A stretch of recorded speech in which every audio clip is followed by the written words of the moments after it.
Hey guys, and welcome to the Alabama Saltwater Fishing Report presented by Angelo DePaola, the Coastal Connection with eXp Realty. The first podcast to bring you the local inshore, offshore, and onshore fishing report, whether it's good, bad, or ugly. We have a great show lined out for you guys this week, but first, before we get started, I'd like to remind everyone to get registered for the Tripletail Championship. It's going to be a 6-month-long nationwide tournament promoting conservation. There's multiple categories with cash and prizes, and there will be a grand champion. So see if you have what it takes to be the best Tripletail champion around. You guys get registered at www.tripletailchampionship.com and also get your ticket before May 1st and you get that discounted entry fee. Again, you guys go to www.tripletailchampionship.com to find out more and get those tickets.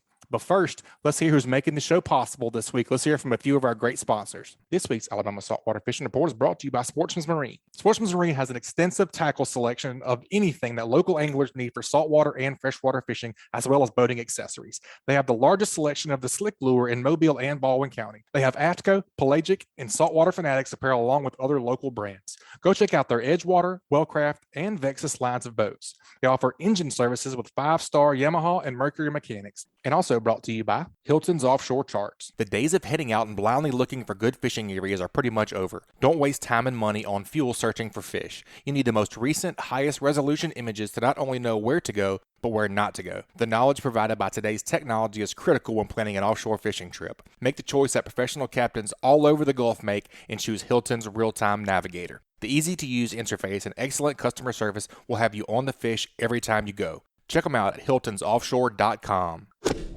Hey guys, and welcome to another special episode of the Great Days Outdoors Podcast Network. I'm Joe Baya here with my co-host Butch Theory. And, Butch, last time we talked about sunglasses, we really focused in on lenses.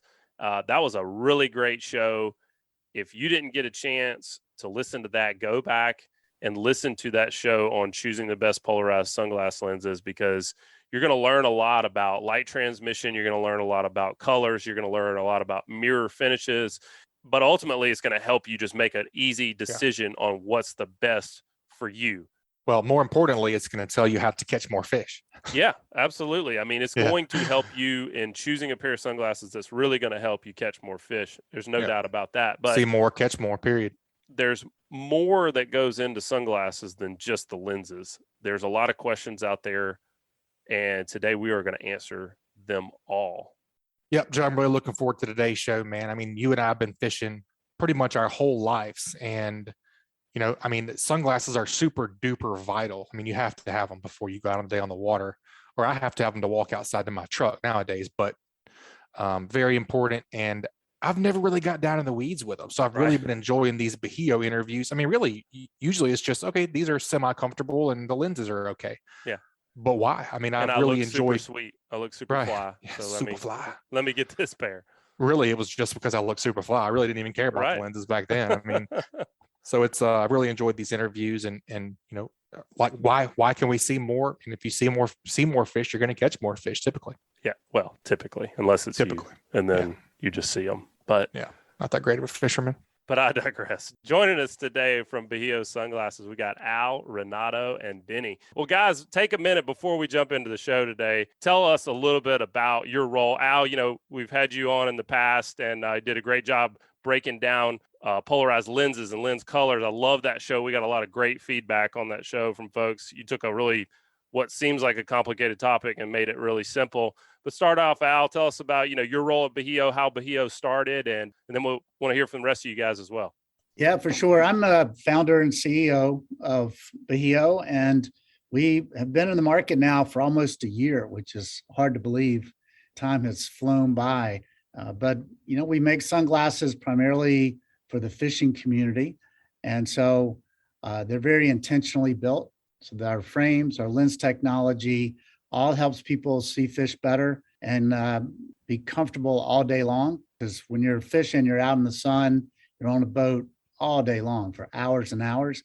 And if your eyes are hurting or your eyewear is not comfortable, it just makes the experience not nearly as much fun.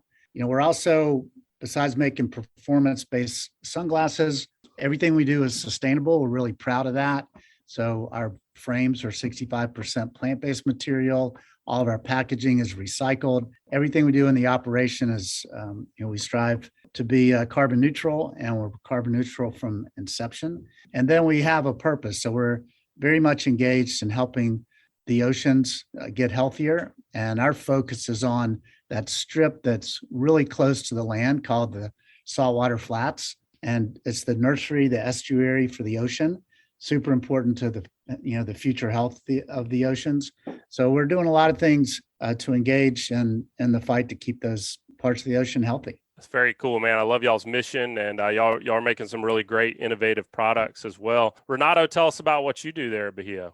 I'm vice president of optics for Bajio, and I work closely with Al and the rest of the product development team to make sure that we've got the best lens technology to achieve what we want, is to have the clearest lenses on the planet. It takes a lot of work to do the things that we do. And I spent my entire career basically in the optical field, working for world-class companies and helping with product development and design.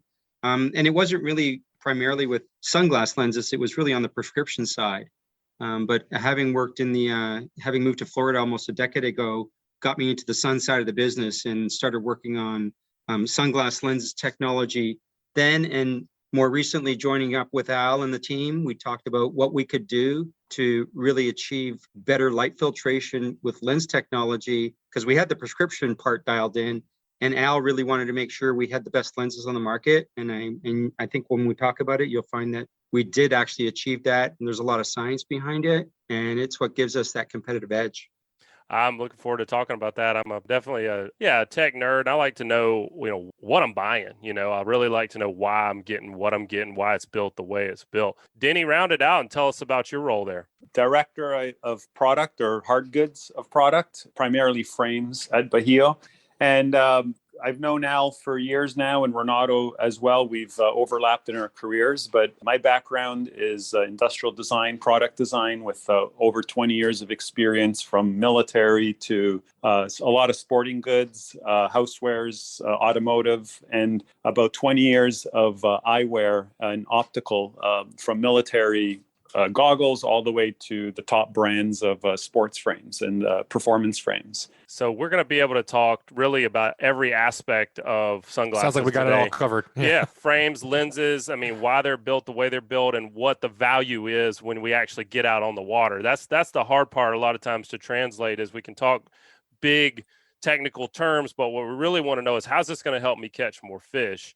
I know when I've gone and bought sunglasses in the past, it usually consisted of whichever one fit and felt the best was the one I chose. And that's not all the thought that needs to be put into it. So the purpose of today's show is really to break down the different design differences, the different construction differences that an angler needs to compare. And let's start there. When somebody is trying to see better, let's start with low light. We're thinking early mornings, late afternoons. If somebody's trying to see better in low light conditions, what kind of construction or design differences do they need to first focus on? What kind of questions do they need to ask themselves? Here, I'm going to say the lens is the key element. So, Renato, I don't know if you want to speak to it first. So I'm going to talk a little bit about the science that's in the lens versus what I say is, Al really becomes the expert when it comes to percentage of light. And I'm going to talk about what we don't really see, the makeup of light. Light that comes through the atmosphere is made up of different parts.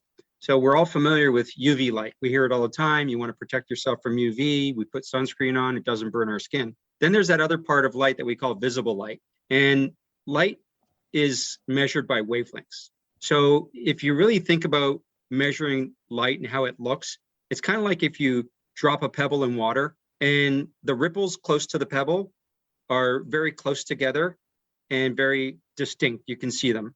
And the beginning of visible light, which is right after UV light, has a very wavy pattern. And we call that high energy light because it has energy and it moves very fast.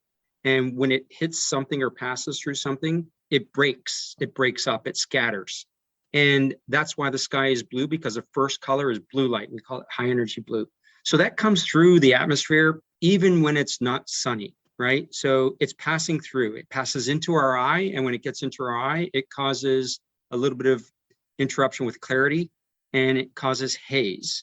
So we're not talking about the darkness of the lens at this time. We're just talking about what the lens is doing to filter things that interfere with your clarity, which is blue light, number one. The other thing that we do is we block a lot, over 90% of yellow light. And yellow light's at the opposite end. It's far away from that pebble in the water. It's at the opposite end, close to, and the last color is red. So it becomes blue, green, yellow, red. And right in between green and red is yellow. It's a very narrow band, but all it does is it interferes with green and red because it's right in the middle. It's like when you're painting, if you put yellow paint into green, you're going to end up with orange. You don't get clarity. You put it into red, you end up with another, indistinct color. So if we can remove what the eye doesn't really perceive, and the eye can only perceive RGB, red, green, blue, it doesn't perceive the other colors. And together, those are the receptors in our eye. It receives RGB, it's stimulated by RGB. And if we give the eye pure RGB, we make colors very vibrant. And then the second part of that is where I'd say, the other expert is becoming, starts, when you look at light or lens darkness, if you will, what you do is you start to measure the color of the lens and the environment that you're in and what you're trying to sort of expose in that environment. And that's where Al has a lot of experience and talks about how dark the lens should be and what color the lens should be. And together with filtering out components of visible light, together with the color of the lens and the darkness of the lens, we can make a lens for virtually any fishing condition and environment, which is one of the reasons we have that many options to choose from. One lens doesn't fit all. Very cool. So, Renato, if I'm understanding you correctly, this blue light and yellow light blocking goes into every lens that you guys build. And Al, when it comes to thinking about low light conditions, that's where you really need to, and heck, go back and listen to the podcast we did, but focus on the color, the base color of that lens, and also that mirror reflection. Take us back through just a, kind of a synopsis of what we learned in that show about how you guys use that mirror finish to reduce that light transmission and also how color plays into it. Yeah, for sure. If someone is interested in getting a low light lens, then they need to either ask the person, the retailer, or look on the website. And what they're looking for is VLT, visual light transmission. And the higher that number, the lighter that lens is going to be. So that means that if it's, if you're out on the water and clouds come over and it gets kind of dark, then you want a higher VLT because it lets more light in. If it's getting sunrise or sunset, then you want that higher VLT because it's going to let more light in. Or if you're an old dude like me and just eyes don't work like they used to and you just need more light, you see people get their cell phone at the menu on the restaurant and shine it on the menu because they need more light because their eyes are a little bit older. You may wear a high VLT lens all day long. I know now I wear our pink lens, which is about an 18% light transmission. I wear that all day long. So the one thing to look out for, as in addition to the VLT though, is look at the polarizing efficiency. Because there's some lenses out on the market that say that they block, 24, 28% of light and they're yellow. So when you look through it, it's yellow and it's really bright. It feels really bright. But those lenses aren't really polarized. So they don't meet the threshold of polarization efficiency. There's sort of a governing body that legislates all this, regulates all of this. And so those lenses might not meet their standards. So you want to get lightness and get a higher VLT, but you also want to make sure that these are real polarized lenses and that they're going to cut that glare off the water as well. So if we're looking at the full lineup, it doesn't matter if we're looking for low light conditions or really bright days. I mean, I think about when I'm cobia fishing, a lot of times, bright overhead sun midday, we look for those cloudless days. I mean, just super bright. Same thing offshore.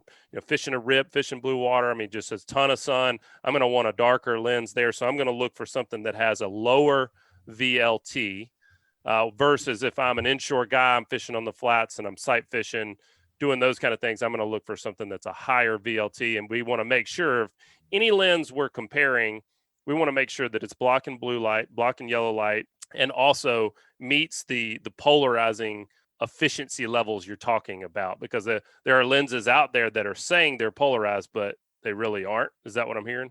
Yep. Technically, they are not, they don't qualify as polarized. So what you have to be careful of as you push the VLT up, the other components of the lens will determine how high that polarizing efficiency is. So I can tell our factory, hey, we want a 24% light transmission. We want something really light. So if it's dark, people can see. And more than once, they've come back and said, you know what? We just can't get there and maintain the polarizing status, right? So we can make you a clear lens, but it's not going to be polarized. Something to look at. We make sure that all of our lenses meet that standard so that every lens is polarized at a high level in addition to the VLT measure. So we start at, it gets a little confusing, and so we try to simplify it for everybody, and we have it stair-stepped in 2 percentage points. So the blue lens is our darkest, that's at 10, and then green is 12, silver is 14, pink is 16. Purple lens that we just launched goes up to 20. So that's as high as we can get it and still meet the polarized standards. So if we're looking at a lens, like you mentioned, do you think there's a middle ground for most people? I would imagine most people are looking for one pair of sunglasses. But one of the things I've learned over the years is that anytime you start making compromises, a lot of times it can mean that glass, not just glass, it could be boat we're talking about. I can't tell you how many people say, man, I'm just really looking for a boat that drafts 6 inches of water and can handle 5-foot seas without getting me wet. I'm like, it doesn't exist. So the thing about sunglasses is, do you think it's better? And I want to ask you this, not as a person who sells sunglasses, but just ask you as a fisherman, would you rather have 2 pair of sunglasses on both ends of the spectrum? Or is it okay to have one that's in the middle that can kind of do both? I think, the answer to both is probably yes. I personally like to have 2 pairs. So if I'm on the flats, I like to have green, and that's a darker for the super bright conditions. But then I know when the clouds later in the day, I want to have my pink or my purple in the bag so that I can switch and still see really, really well. If somebody wants to just have 1 pair that they can wear all day, that's probably in the middle. So it's more of a 15, 16% light transmission. So for us, that would be the silver or the pink. Yeah, it makes a lot of sense. And the other thing too is that I have just found a lot of value in having a backup over the years. I can't tell you how many times you end up sitting on a pair of sunglasses or you drop a pair overboard. God forbid. It's just nice to have another pair, even if it's not the perfect lens. You're not left completely naked. That is not a good. No, I just about go home if I ever forget my sunglasses. Now, if I got a day, can't fish without them for sure. You really can't. It's your rod first and your sunglasses second. Close second. Yeah, that's up for debate. That's right. I might have to have my sunglasses first. All right, folks, I'll take a quick minute and check out a few of this week's great sponsors. Dixie Supply and Baker Metalworks. Dixie Supply and Baker Metalworks are proud to be your metal roofing headquarters for over 40 years. Save time and money by buying from the most reliable manufacturer on the Gulf Coast. Buy it today, pick it up today. With the addition of their new store in Cantonment, Florida, they now have 8 locations to serve you. Dixie Supply and Baker Metalworks, your metal roofing headquarters. And also brought to you by Fish Bites. Whether you are hitting the sand with set rigs using the traditional scent strips for pompano or fishing the flats or marshes for speckled trout, redfish, and flounder, Fish Bites has something for you. Family owned and operated in St. Augustine, Florida, they pride themselves on making reliably consistent fishing products for anglers of all ages around the world. Fish Bites baits and lures are made with pride in the Sunshine State of the USA. Check out the full line of scented saltwater and freshwater baits at fishbites.com. One of the things that I hear guys complaining about a lot, especially, when you start spending a couple $100s on a pair of sunglasses, is durability. They're starting to have failures in some of the materials, and, sunscreen can be hard on sunglasses and that kind of thing. So if you're wanting a very durable pair of sunglasses, tell me what you guys pay attention to in your construction to make glasses more durable, and maybe some common failure points that people need to be thinking about. Yeah, we'll let Deni take that one. Deni is the man who builds our sunglasses, so he can wax poetic on that one. Sure. Lots of poetry here. Well, here at Bajio, all of the frames we're using are high performance injected bio-based nylon. So there's an advantage there. There's frames out there that are of different material, lesser quality. They each have their benefits, such as acetate. You'll see more in the fashion industry. They can't handle the stress of being bent and flexed. They go brittle over time in the extreme sun and so forth. With the nylon, it's proven to be the most durable of the frame materials, the high performance frame materials. So you could flex it. As you know, the temples are constantly flexing. You can sit on it, you can compress it. And of course, it's chemical resistant versus other materials. That's the main point, is the material, the basic material we're starting from. And then all of the materials. I mean, Al has been focus driven from day one on sustainability. Everyone at the company, we're part of this mission. So we're although we have this material now, in the background, we're constantly innovating and exploring and testing other materials that bring us closer and closer to, zero impact, let's say. But we wouldn't put those on the market if they haven't gone through rigorous testing and passed the performance that the customer is going to demand, right? There's no point making something out of a sustainable material if it's going to break after a few uses and, end up in the dump. Common stress points would be, hinges, of course. Hinges is a big critical part of the frame, and hinges, the component quality is really key. We're only working with top tier suppliers for those parts. We're talking about rust resistant materials. We've got salt conditions, of course, where our customer is, constant wear and tear, opening stress points. It's funny, over the years and with different types of frames, and every person wears their frame differently. Some people take it off with one hand, and that creates a leverage point on the frame and on the hinge that stresses it out more than someone else that might take it with two hands off, or they place it on that way, or they expect to keep it flexed open on their cap all day or behind their neck or wherever it is. So it's hard to account for that, but that comes from experience. I mean, collectively, we've got, I don't want to say a century of experience between Al, Renato, and myself, but close to that, halfway there at least. And knowing what tens of thousands of customers have experienced over the years. And so we avoid those issues when we design the frame, and that comes from experience. You'll see on some frames, like you mentioned it, the soft rubber, let's just call it rubber touch points, whether that's on the temple or that's on the nose. For sure, it's very common. There are multiple types of materials and formulations out there. And when you just source something off the shelf, you don't really know what you're getting. Whereas where you're designing it from scratch, you're selecting what you want to work with. You're working with trusted, proven materials that can handle the sunscreen, that can handle uric acid, that can handle the UV, that can handle all kinds of issues. And even there, like you'd think that there's some materials that have been proven in automotive or on all kinds of advanced age tests. There's peculiarities between people. There's some people, it's just their DNA. They emit certain hormones or whatnot that can degrade the rubber faster than on most other people.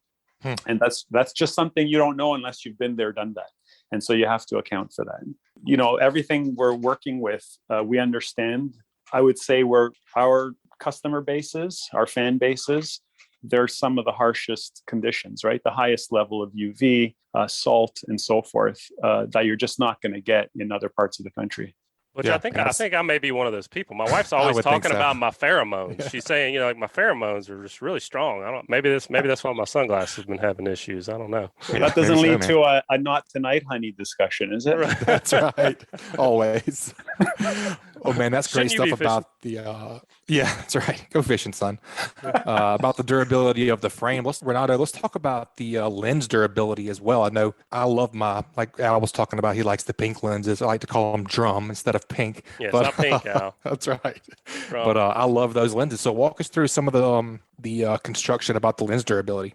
Yeah, there's really a lot of technology behind the lens, or actually, no pun intended, behind it. So I'll go right to that part. So we look at the lens as being sort of like a sandwich, right? You've got three parts. You've got the two slices of bread and what's in between.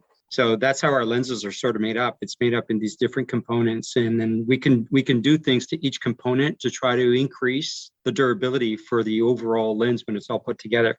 So let's take glass, for example. A lot of people don't make sunglasses with an actual glass lens. We know glass is pretty scratch resistant, like the windshield of our car.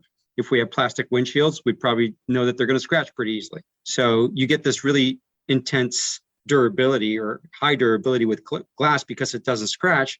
But then when you add a mirror to it, you can always scratch the mirror that's on the glass. Well, here's what's really neat. Our mirrors are actually put inside the lens, not on top of it. When it comes to a glass lens, it's virtually impossible to scratch the mirror on a glass lens. So the people that are really hardcore fishermen on salt water, because when salt dries on the lens, it's like having, a little bit of dust on the lens. It's a very fine dust. When you wipe it off, it's going to scratch. So what we don't want is to have the mirror scratch. We can't scratch it because it's inside the lens. It's not on top of it. So now you have one lens that's virtually impossible to scratch. So let's look at durability that way on a glass lens. And then plastic, we talk about plastic being able to be scratched as well. And how do we make plastic more scratch resistant? There's ways to do that with coatings, just to put like a lacquer coating on it. But then we do one other thing that we also do to glass, and it has two benefits. The feature is called oleophobic, and there's different levels of oleophobic. So we try to go to that highest level, which we call super oleophobic, which makes the lens slippery. It's kind of like when you wax your car, you get that really slippery feel. It's like Rain-X on your windshield. Everything beads off of it. And what happens is when you're dragging something across the lens, it slides and it slips across the lens, which again now increases durability or scratch resistancy because you're not dragging it across, you're sliding it off, if that makes sense. That's why the plastic lenses are super slippery, super oleophobic, because when something lands on it or is on it or dries on it, we remove it very easily by having this really super slick surface. Then we also put that oleophobic surface on glass. And the reason we do that is to help prevent smudging from sunscreen or smudging from your fingers when you're putting your hat and your buff and touching the lens. And you've just caught a fish and you've got dirty hands and they're going to smudge easy. So we put it there so it doesn't allow the lens to smudge, which means less cleaning, making it again easy to clean, very durable. Both of them are durable in their own aspects. And we have something that really holds up to almost anything you can throw at it when you're out in that harsh environment. That's interesting because, I just think about yes, I would love to take my microfiber cloth out every single time I wipe my lenses off and do it the right way. I'm rough on my lenses, man. But the reality is, you're in the middle of fishing, you're sweaty, you're on the back deck, you may be fighting a blue marlin. And if that's happening, you're not going into the galley and grabbing a microfiber and cleaning things off. You're going to take your shirt sleeve or your shirt tail and you're going to clean your glasses off. And so you got to have something that stands up to that. If I heard you correctly, if durability is your greatest concern when it comes to lenses, you should choose a glass lens over a plastic. But the plastic you guys make is still very, very scratch resistant. So if you've got a combination of wants here where you're saying, because I've had glass lens sunglasses myself, and one of the things I didn't like about them was the added weight. And if I'm bent over rigging something or something like that, sometimes they would slide down my bridge of my nose and things like that. Is that pretty accurate? If somebody's first focus is durability, you'd lean towards a glass lens. But if they've got a combination of maybe durability and wanting that lightness from plastic, you feel just as confident that they're going to be happy with the plastic. Absolutely. If you're comfortable, you did mention the weight. Mm-hmm. We use a glass that is hardened to give it impact resistant. That's also 20% thinner and lighter than standard or ordinary glass lenses. So we're able to reduce the weight, increase the performance of it for durability, and also have that basic, virtually unscratchable lens. So definitely, I would say you're heading in the right direction with how you're looking at it. And then when you want that added, that lightweight, super lightweight product that you're going to wear all day long for comfort, you can rely on plastic to also give you good performance all day long as well. All right, guys, let's take a quick break. Check out a few of this week's great sponsors. Test calibration. If your diesel has low power or is consuming excessive amounts of fuel, these are common signs that your turbocharger may need to be rebuilt. Don't waste your money online with the cheapest options where you get no support after the sale. Test calibration has been selling and servicing diesel, turbochargers, and fuel injection systems since 1976. No matter if you're running a diesel in your boat, tractor, or truck, Test Calibration can help you. Contact them at 800-822-0057 or visit them online at testcalibratindieselandturbo.com. And also check out Fishing Chaos, Fishing Tournaments Near Me 2022. Have you been looking for the perfect excuse to get outside and spend some time fishing? PFC, the Fins Fishing Classic, is a regional fishing tournament that is raising funds for your local United Way and needs your participation. Virtual submission means you can fish from anywhere, anytime, and submit photos of your catch for judging. PFC will feature over $10,000 in prizes and giveaways for placing anglers. Don't miss your chance to win big by fishing the PFC starting April 9th. For more information, visit our site. That's PHINSfishingclassic.com or download the Fishing Chaos app. I have a slight astigmatism, and I do wear a light prescription. I can get away without a prescription, but I sure feel a lot better when I have one on. If I am wanting to go to a prescription lens, if that's a focus of mine, can you do that in glass and in plastic, or do you have to go with glass? So right now, our prescription program, which we just launched, it's in its very early stages, is only available in a plastic lens. And that's just because what we're doing, we're working on glass lens technology for the actual blinks that are needed for prescription. So that takes a little bit. It's still in R&D right now, so it's in development. And the nice thing about prescription is that people that need a prescription sunglass, they wear prescription glasses today. And their prescription glasses are all made of plastic. Nobody's wearing glass prescription lenses. So the benefit for us is that they're already pretty careful with their glasses because they've spent hundreds of dollars and they've already been used to using the special cleaners and cloths, even though you don't always have them with you, but prescription wearers usually have them with them. True. So yeah, so that way we can say, okay, we've already crossed that bridge. Now let's give them a prescription that performs in the environment. What's the environment? Okay, you're moving fast, right? You're on a boat or you're watching something move fast in the distance.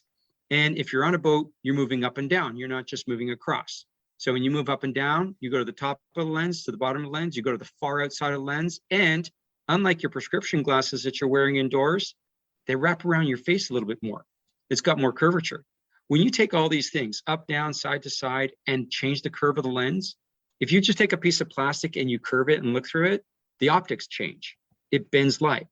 So what we've had to do is we've had to really design the lenses to each frame. So that way we know the curves of the frames. We can make sure the optics are designed to be optimized for the frame, edge to edge, top to bottom.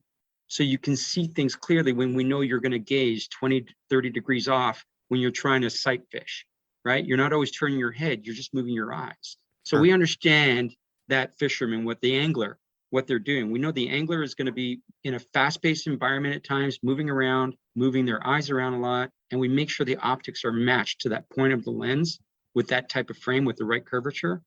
And we still have that added durability on the plastic lens that we talked about with the oleophobic coatings, etc. So I think you'll find that the performance, we've had nothing but great, reviews from the people that are wearing them, but it's because we designed it that way. We wanted to make sure that it fit for the frame and it fit for the environment. And the good thing is, unlike a lot of people that offer prescription, we don't just offer it in brown and gray with a couple of mirrors. It's everything that we have. So if you can buy it in our non-prescription, you can buy it in prescription. So once we get the glass lenses out, I know it's going to be added value, but even with glass, it's still a small percentage of the market for people that want glass prescription because prescription lenses are thicker and then the glass becomes heavier. So people always tend to go towards lightweight and then they'll be more careful. So it's kind of like the 80-20 rule. We'll offer glass when we have it, but we know that 80% of the people will still opt for the plastic. Joe, it doesn't matter if you have prescriptions or not. I'm still going to see more Tripletail and Ling than you, so it doesn't really matter. You'll see them. Now you got to catch them, right? That's right. That's right. True. Well, talking about lenses, Renato, one of the most frustrating things in sight fishing, like we're talking about, and you may have answered this with you talking about the coatings, the different coatings. One of the most frustrating things is, seeing something or getting some sweat and some fog and maybe a weird glare. Like what can be done in the construction of these glasses to prevent or mitigate some of these issues as far as fog, glare, fogging up? And Deni, I want you to add to that on the for sure. I would assume it's going to be some frame construction. Yeah, because talk like as well. you say, light getting in. Really, what do we need to be thinking about with fog and glare? So when we talk about fog, we asked Deni to use his expertise to help us mitigate it, right? Because that's what we need is we need a good frame designer to keep the air flowing. So fog happens because what you're getting is small, you're getting basic water that's beating across the lens, right? how do we prevent that? We put oleophobic coatings on it, right? And the way to make fog sort of roll off is it's kind of opposite to the oleophobic when we're talking about, because it's such a fine particle. It's not like a big water droplet. It spreads itself out. So fog is a really hard one to deal with. And the only way to make fog go away, you're either always wiping it off, like in the morning when you got it on your windshield and you keep using your windshield till you drive and let the air do its job and stop the fog from forming. So then we asked Deni to do to do what he needs to do to the frame to get venting within the lens so we can have the fog sort of roll off of the lens or not even form on the lens itself.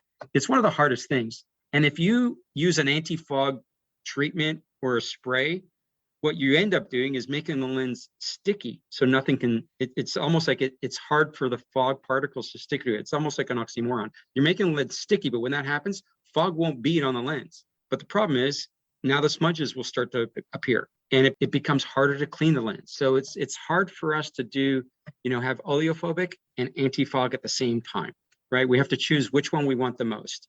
And we choose easy to clean oleophobic because that's what people want. No smudges, right? And fogging is a tough one when it's humid and it's 100 degrees outside.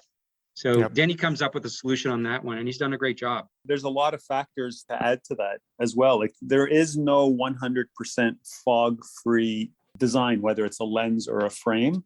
So what you need to do is, because there's many factors that account for that. Believe it or not, even in the Standards Association that deal with fogging on optical lenses, there's no agreement as to even how to define fog. The military, the US Army defines it differently than standards associations and testing associations. So how do you even test for it if there's no agreed upon standard, right? However, there's temperature variation. There's a big cause of it is the humidity, the warm air and temperature emitting from your face. As we all know through the whole COVID thing with people wearing masks and glasses, it's from warm air or warm breath. But in our conditions, it's really how close is the frame to your face, and can you evacuate that temperature variation or minimize that temperature variation? Can you evacuate any moisture buildup in between that space between the lens and your face? So like Renato alluded to,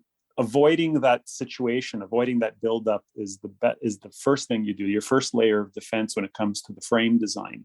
And some of those factors lead into even comfort. So one of my particular details that I look for is eyelash contact. So a lot of frames, they get so close to your face, your eyelash bumps up against the backside of the lens, and that's a real distraction point to begin with. But keeping a certain distance away from your face helps a lot with airflow. You don't want to create a goggle effect where you're trapping air against your face. And to me, again, that's a personal thing. It's a comfort thing. I actually like the feel of your eyes breathing, if you can imagine that. You just want them to feel comfortable and not even think about it that, there's too much buildup inside of this frame. Sometimes you get that with some frames. We try to build in some venting details where possible, but overall airflow is key. There's subtle details we do too. It's like how you sculpt away portions of the brow and portions of the end piece and things like that, even around the nose bridge, allowing for areas where air can move around. But at the same time, be conscious that you're not leaving so much space that you allow light leakage, light to come in and distract you, right? You don't want that. Sure, that's a great point. Yeah, I like the full coverage of those Bales Beats seem to be the perfect, like you're talking about, the eye breathing, the total wraparound where light doesn't get in, and They really do not fog up that bad. I've had some glasses where I can't even wear them because I'm a sweater. I got caterpillars for eyebrows and my face sweats.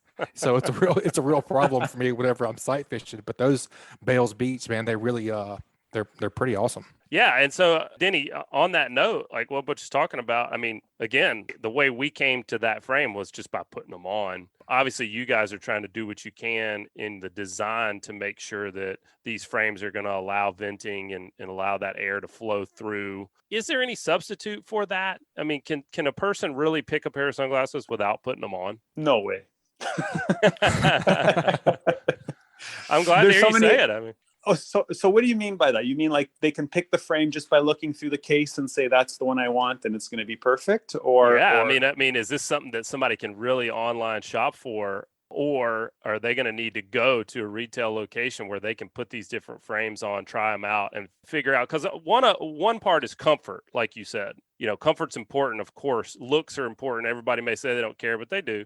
They do care how they look. But aside from that, I mean, you want a sunglass that's going to be functional when you're out on the water and is going to block light, like you're talking about, from coming in. And so I would imagine that's going to change based on the person's facial composition. I mean, is there any way for somebody to do this without putting their hands on a bunch of different pairs and putting them on? I know there's been a big push or trend towards the online, purchasing it online for certain, you see Warby and brands like that for optical.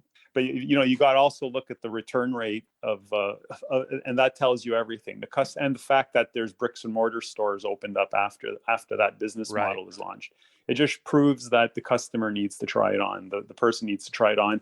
It's like anything. Like you can like something when you're looking at it, but until you try it on, you don't really know how it A, looks on you, and B, how it fits and feels. And then you might discover that what you thought was the reason you wanted it becomes, there's some other factor that becomes more important to you, like the way it feels on your face. So even the way it looks, for example, you might like a certain style just by looking at it, but then every person's head is different. The spacing of your eyes, your nose, how the nose looks inside the bridge, the shape of your face, of course, is the standard thing. You have more oval face, a more chiseled face, different type of chin structure. That frame shape and that lens shape really can either complement your face or not. And so you won't know that really until you try it on. In terms of fit, you mentioned earlier about how frame slips on your nose.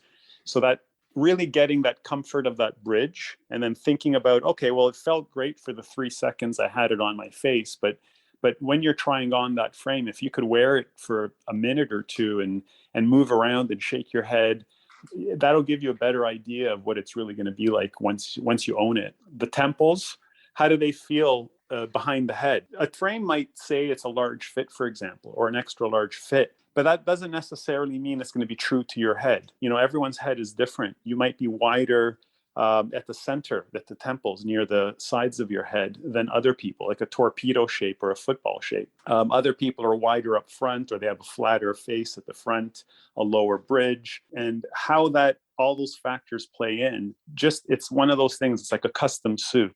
Nothing beats a custom suit.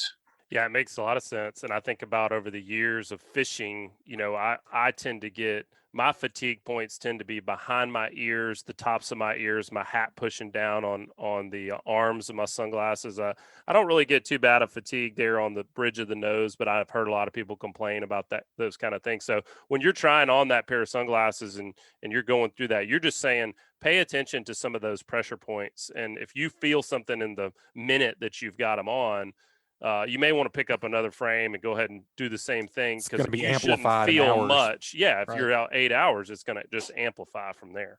That's right. Going back to our earlier discussion about the amount of light, the brightness or glare and so forth, everyone has a certain comfort factor for how much light they're willing to deal with. Down where we are in New Smyrna, you've got sun all day long for, big portion of the year. But if you go up to the northeast or the northwest, it's a completely different feel to it. You're in more gray during parts of the year. The summer season is a lot shorter. Times change differently. There's more coverage overhead. Different types of fishing as well. Different type, more lake fishing, that kind of thing. So you might not need a fat temple, full 8-base wrap, block every bit of sun that's coming through, because you're not being fried by it all day long. You might actually want a flatter frame or a thinner temple that allows more light in for general purpose. Gotcha. Guys, let's take a quick break and hear from this week's sponsors. That segment was brought to you by MB Ranch King. MB Ranch King hunting blinds and feeders are built to last, right here in the USA. With durability and convenience in mind, MB Ranch King's maintenance-free blinds are constructed with high-grade steel and come in a variety of sizes to meet any hunter's needs.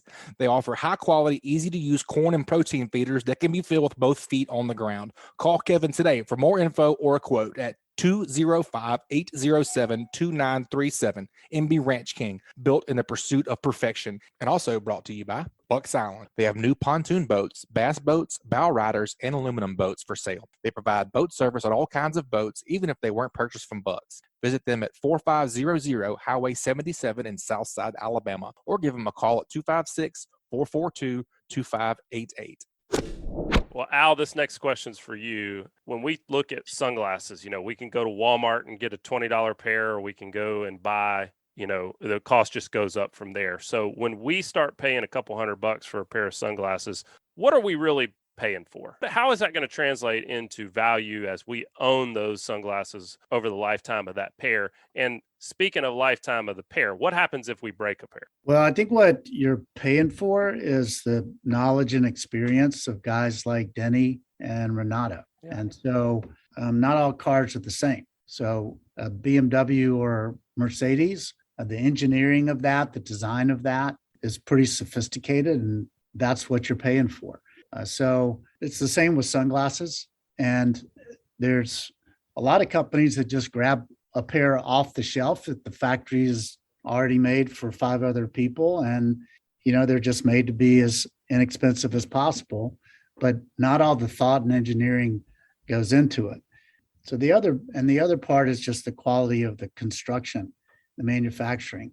So when when Deni and his team, they create CAD drawings that they give to the factory then creates a mold. And then there's a back and forth period that takes months of perfecting that mold so that, there's details that these guys notice that I would never even think of. And I'm like, Deni, this frame looks awesome. Let's go to production. Let's go to market, man. Get it out there. No, the screw is 1/8 of a millimeter too recessed, and it needs to come up a little bit. On and on and on, every detail. So sure, you get what you pay for. And when you talk about the durability, when you talk about the fit, when you talk about the fog management, all of that, all the comfort features, the wearability and the length of time that it lasts, all of those are determined by the guys who design it and gals who design it. And so that's really, really what you're paying for, pretty much like any other type of product you might buy. Like we've talked about today, lots of different things go into a pair of sunglasses. We've talked about a lot of different consideration points here. There's just a ton going on. And what I love about what you guys have done is you are custom building with the angler in mind, and you're taking all this thought process out of it. You've already done that. You've said, hey, we're going to build this lens to this frame so that it functions correctly. We're going to build these frames so that they function correctly. And all a person really has to do, it sounds like, is pick out the lens color that they need and go try on a frame that's most comfortable for them. And they're going to be really happy with that pair of sunglasses. And I do want to ask you too, what about your warranty? Like, one of the frustrations I hear a lot of anglers talking about nowadays is, man, I broke my pair of sunglasses and I'm trying to get them fixed, and it's just a pain in the butt. So what happens if we break a pair of Bajios? Well, for us, it's all very personal. Bring in parts from different places in the world. We find the factories, no matter where they are, that make the best quality. And those are the ones we work with. But we bring in the parts here to New Smyrna Beach, Florida. And we have a lab. We cut the lenses. We put them into the frames. We do all the quality control right there. And so for us, the whole thing is very personal. These are our products. And I like to say, these are our gifts to the world. This is what we are producing and putting out there. So we have a lot of pride. And if something goes wrong, man, it's like crushes us. We cannot stand it. It's not like we're hawking something for some giant multi-billion-dollar company located in Europe. We're making it right here, and this is our stuff, and we really honestly care about it. And every person in our company is an owner, so that it's not just, that we care about it from a sort of an emotional standpoint. Everybody cares about it financially too, because the better this company does, the better they do. And I think that's important to feel that ownership. So absolutely. Our warranty is, I didn't want to have a warranty, honestly.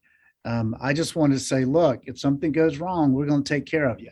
And, if you break it, we'll be pretty lenient about it. If you stepped on it and that wasn't really our fault, but if it's something that's a defect or that's something that, we caused because we weren't paying attention or whatever, and things go wrong with the consumer product always, then we'll take care of it for you.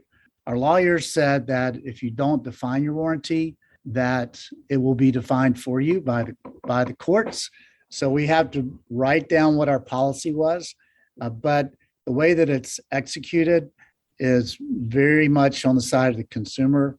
We'll talk to you personally on the phone. Eric sits 50 feet from me downstairs, and he and I talk all the time.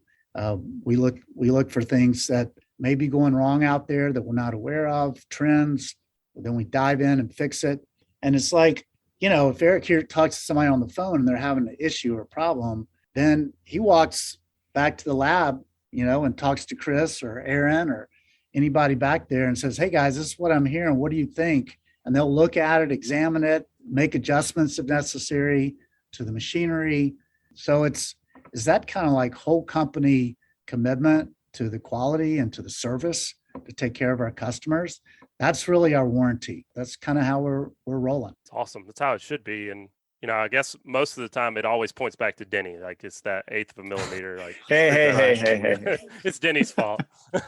If I can add to what Al was saying earlier about the the frame and the cost, or what you were asking, there's a couple of things there too. Is there's off the shelf frames you could pick up at a gas station that'll you don't know the quality of the lens. You don't know the quality of that PC lens that's in there. There's differences that right there. You have cheap lenses that are going to delaminate and not give you the same protection, and definitely not the performance that we're fine tuning into ours. But then same thing with the frame. I want to reinforce, we're working with the top tier factories. There's only a handful of them, and we're working with them as our partners. And these are not some cheaper, low cost, unnamed factory in the middle of China.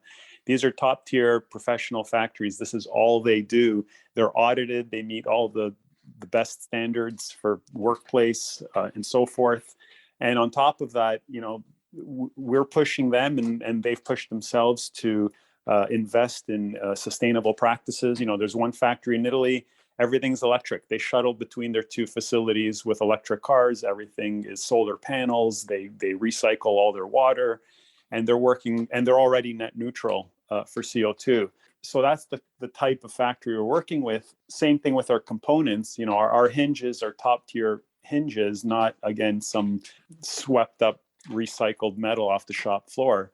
So that adds to the cost of the frame, of course, right? And then as an anecdote to what Al was saying about the warranty and that we all care, early on one of our frames, before we launched it, we had a little issue that could have been an issue. Like, this is through our own testing and our own internal, hey, will this withstand the test of time and durability? And we're just wreaking havoc on this part.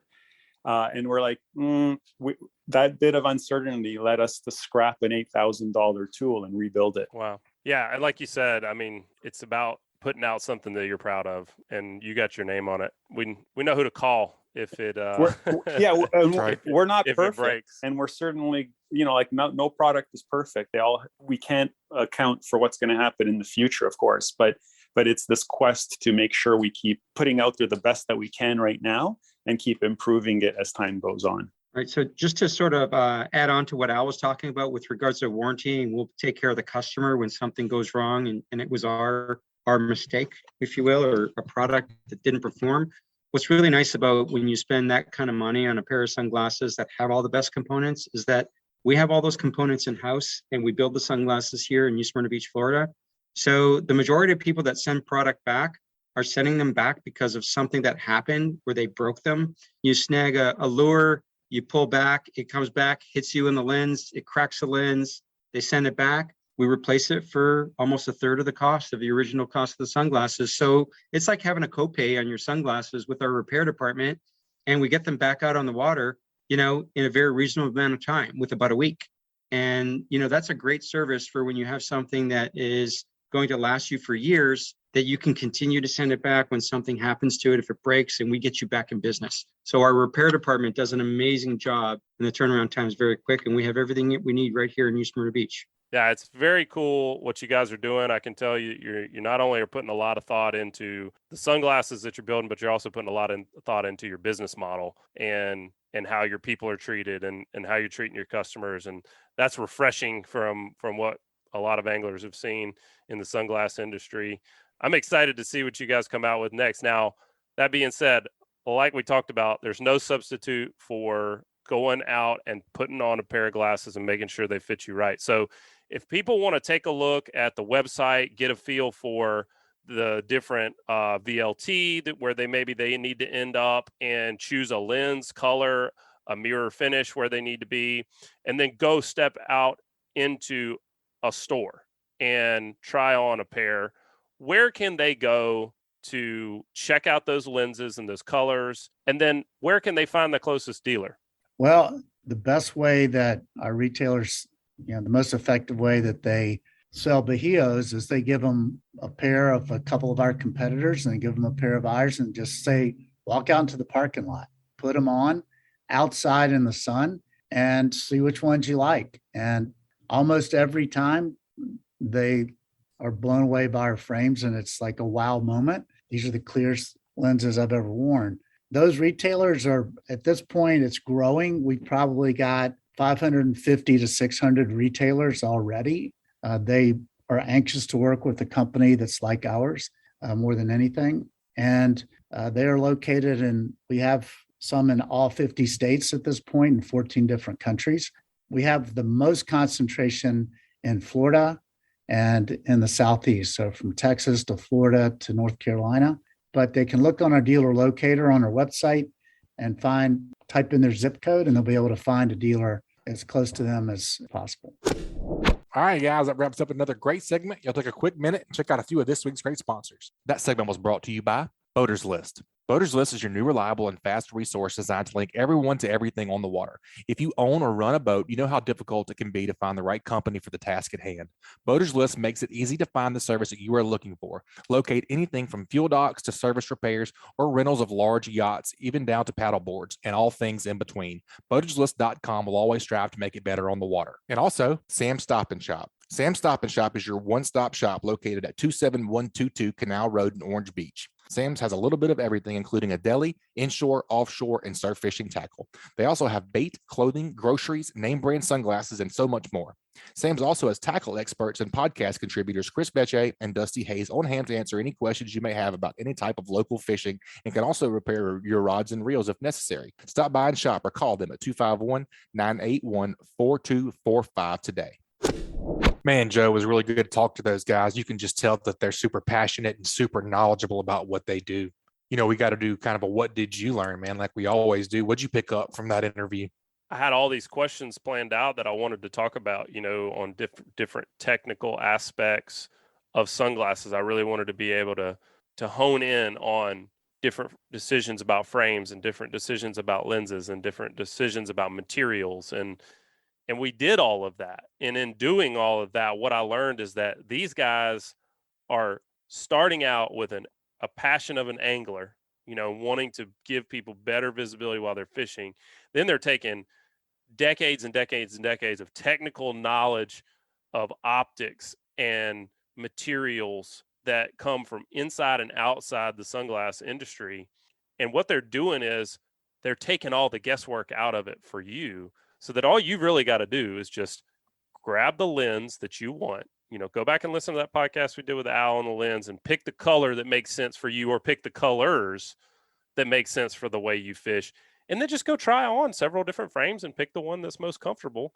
And that you're getting something for paying that amount of money. When you go and spend on these sunglasses, you're getting all those decades of experience, all that R&D, and all that customer service that, if you pick up the phone, you call these guys over in New Smyrna, they're going to take care of you if you screw your sunglasses up or if there's an issue. And that's something that a lot of anglers are very frustrated with right now. Yep, for sure, man. Like you say, we talk about all the time about go fishing with a guide. They'll cut years and years off your off your learning curve. Same kind of thing here. These guys have been through the ringer. They've done all their research. I forget exactly who was saying in the beginning, talking about how they, come up with frame designs and lenses. They've heard it all. They've heard Right. every single story about how this broke or how this fogged up or how this lens didn't do this. They took all that feedback and they've created this awesome product. Yeah, and they're not stopping. They're continuing to That's innovate. right. They're listening to their customers. They care about the products they're putting out into the marketplace. And that's cool to see for anglers who want to have good fishing sunglasses. It's just also cool to see from a business ownership standpoint that these guys are really trying to build their business in a way that the employees benefit and the communities and the environments in which the people that wear their sunglasses are benefiting with all their sustainability efforts and the money that they're putting back into these environments. It's just a really, really awesome company, the way they're building it, but also I just learned a lot about sunglasses that I never have put that much thought into it before. So it's a fun show. Sure. It was a very fun show, man. I enjoyed it. That wraps up another great show, folks. Please subscribe, rate, and review wherever you listen to podcasts. If you'd like us to email you the podcast each week, just text the word fishing to 314-665-1767. Again, just text the word fishing to 314-665-1767. Subscribe to our email list, and we'll send you the new show each week. You guys keep whacking them. We'll talk to y'all next week. That wraps up another great show, folks. Please subscribe, rate, and review wherever you listen to podcasts. If you'd like us to email you the podcast each week, just text the word fishing to 314-665-1767. Again, just text the word fishing to 314-665-1767. Subscribe to our email list, and we'll send you the new show each week. You guys keep whacking them. We'll talk to y'all next week. This week's Alabama Saltwater Fishing Report has been brought to you by United Bank. United Bank supports our farmers with financial products and services designed specifically for agribusiness. United Bank is building stronger communities every day. All loans subject to credit approval. Equal Housing Opportunity Lender, member FDIC. And also brought to you by Admiral Shellfish. Admiral oysters are available at select restaurants and can also be purchased by the public at Bon Secours Fisheries, Inc. and Ahi Seafood in Fairhope, Alabama. Call for availability. From a simple, nutrient-dense appetizer at home or a shucking party with friends, Admiral Oysters will steal the show. Follow their adventures on Instagram at Admiral Shellfish Co. And also brought to you by L&M Marine. L&M Marine has something for everyone, from small hunting boats, pontoons, as well as bigger bay hybrid boats for the hardcore angler. Go visit them at 34600 Highway 59 in Stapleton, Alabama, or call 251-937-1380. This week's Alabama Saltwater Fishing Report brought to you by me, Angelo DePaola, The Coastal Connection. Find us online at thecoastalconnection.com. And also by Richardoni Family Dentistry. You're going to need a good dentist, so you may as well make an appointment with fellow angler Josh Richardoni. Call today to book an appointment at 251-342-6672. And also brought to you by Killer Dock. Killer Dock uses marine-grade aluminum to make fabulous fish cleaning tables and stunning canopies that will keep us out of the sun. Killer Dock combines durability, function, and design to uniquely upgrade your entire dock experience. Visit killerdock.com to see more.